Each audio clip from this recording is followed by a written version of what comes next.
The annual Leaders Summit of the Association of Southeast Asian Nations have a reputation as a talk shop with a priority on consensus and performances expressing regional harmony, meaning little of substance usually emerges.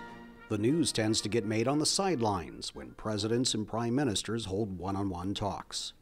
President Trump on Monday added one notable face, Japanese Prime Minister Shinzo Abe, who hosted Trump in Tokyo earlier this month, to his scheduled discussion with Australian Prime Minister Malcolm Turnbull. We've got the same values and the same focus on ensuring that the North Korean regime comes to its senses and stops its reckless provocation of and threats of conflict in our region.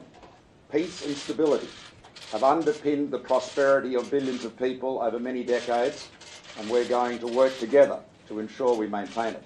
Underscoring that, a massive naval drill involving 3 U.S. aircraft carrier strike groups now underway in western Pacific waters.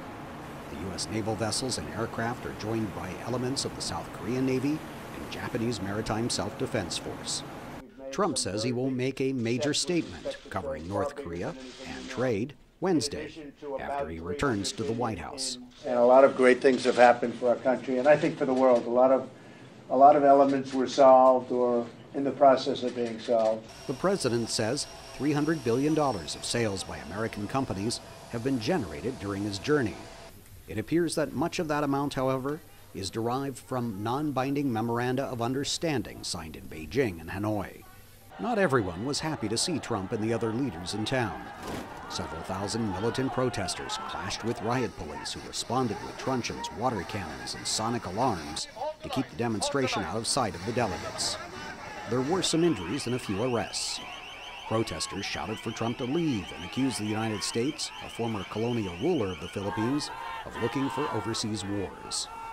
One notable accomplishment out of the ASEAN Leaders Summit: the group has finally decided, after years of talking but little action, to formally negotiate a code of conduct for the South China Sea, where several countries have conflicting territorial claims. Steve Herman, VOA News, Manila. The President of the Republic of the Philippines.